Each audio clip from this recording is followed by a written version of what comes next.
द्वापर युग से कलयुग तक की यात्रा कुरुक्षेत्र के महायुद्ध से परिभाषित हुई है। एक ऐसा युद्ध जिसमें अनेक वीर शहीद हुए, एक ऐसा युद्ध जिसकी कथाएं आज भी भारत के कोने कोने में सुनाई देती हैं। पर यदि ये युद्ध न होता तो मानवता गीता के उपदेश से वंचित रह जाती।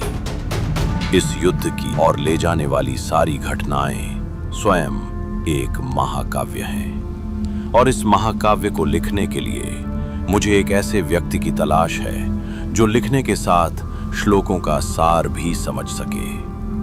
और ऐसे ही व्यक्ति की तलाश में मैंने हिमालय की बर्फीली चोटियों को लांघा।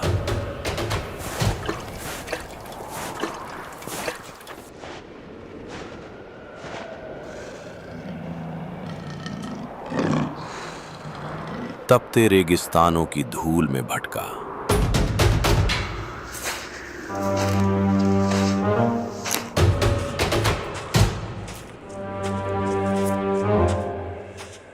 और भयंकर वनों की गहराइयों तक उतर गया।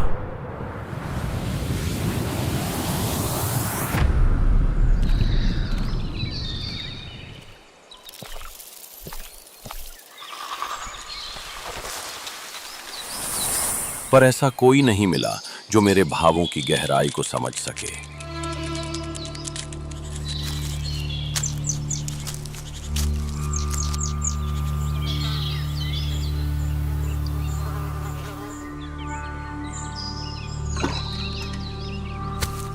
हे गणपति बप्पा, मेरी मदद कीजिए।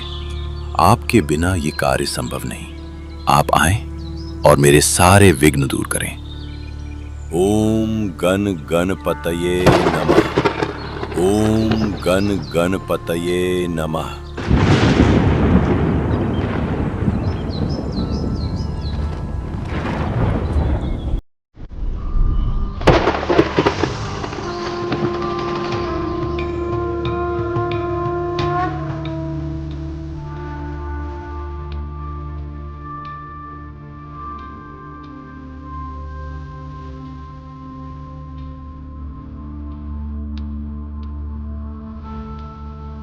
प्रभु, आपका स्वागत है।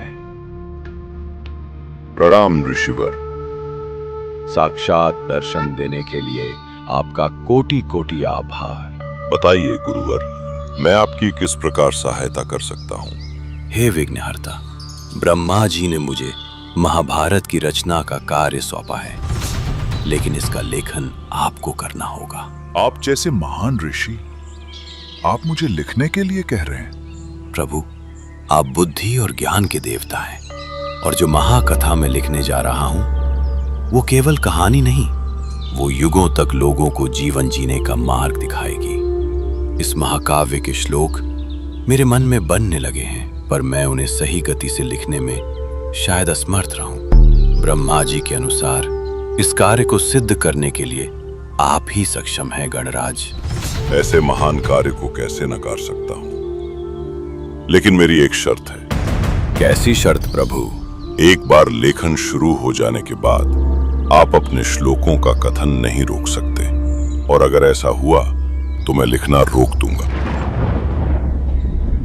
मान्य है प्रभु, पर मेरी भी एक प्रार्थना सुनिए। कहे गए एक भी श्लोक आप बिना समझे नहीं लिखेंगे। उचित है।